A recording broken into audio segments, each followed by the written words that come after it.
technically are the ones that are bold enough to think outside of the box and are confident enough in the development of other skill sets that they have to stand on it.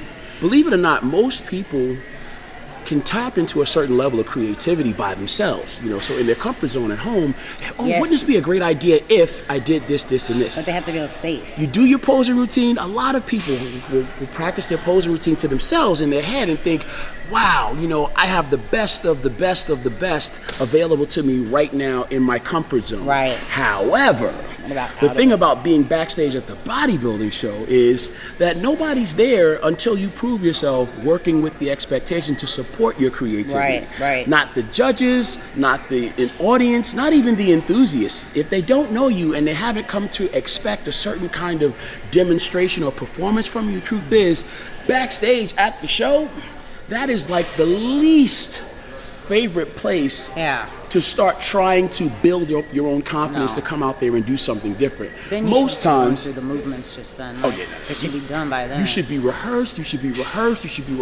and now really standing, because your confidence will stand on your preparedness. You get what I'm saying? Yes. And most people, it's one thing to put an idea together when you're comfortable, but it's something else to practice it and then to execute it when your confidence is not with you. If you try to make that like bold, like risk, like I think those are clever when you're, like you said, prepared. But if you just step on stage unprepared and then try to be bold, you're just gonna fucking make a fool of yourself. Honestly. Even people that have otherwise, stronger skill sets still will get on stage and they end up doing what's safe. Okay, well, now I'm just going to do my front double bicep as I'm going to do my most... People would rather stay in the familiar. Okay, I'll give you more muscular. I think I did enough. All right, I'm going to get off this stage. Right. I'll pass the mic. And that's really what happens, So if you're going to be bold enough to think and dream a bold vision, I think what ends up happening to happen after that, though, is you have to reinforce that with the necessary steps to develop other skills. You know what I mean? Yes, yeah, exactly.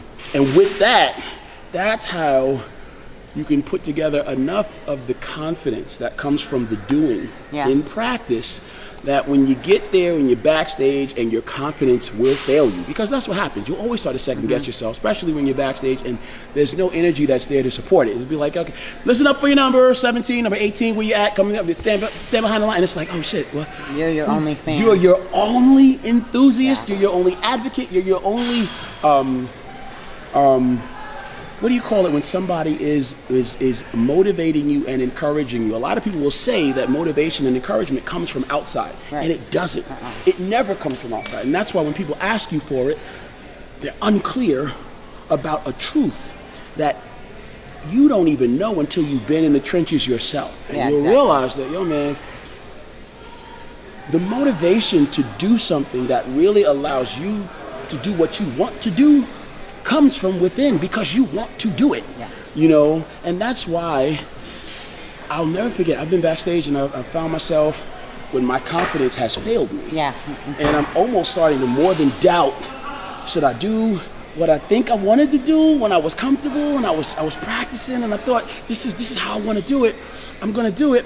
But when I was back there and the energy was like, all right, I don't really care about your creativity, man, this is gay anyway. Listen, your ego takes over a little, like, hey, let's just not look stupid. I want to do something safe then. Let me just do something safe.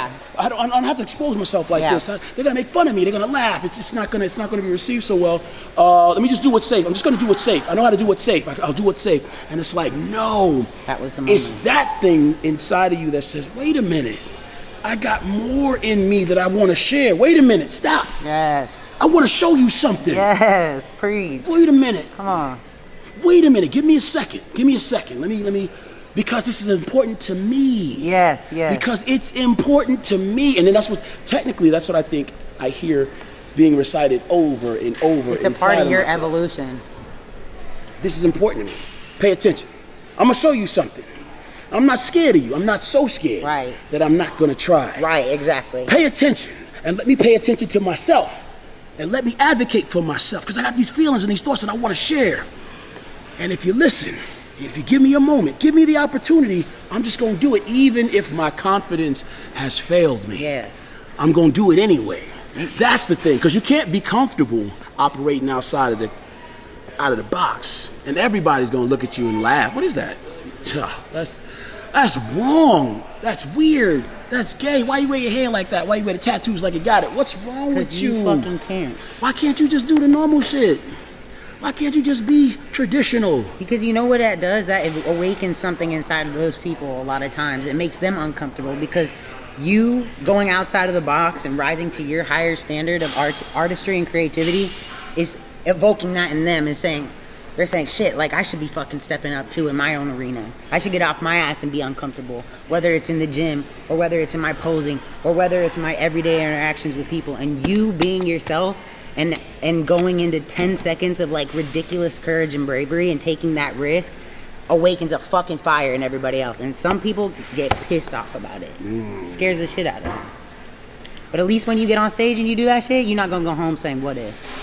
Oh, well. You're not. You wanna go pose? You wanna pose? Yeah. Now? Yeah. You mean take my clothes off? I mean...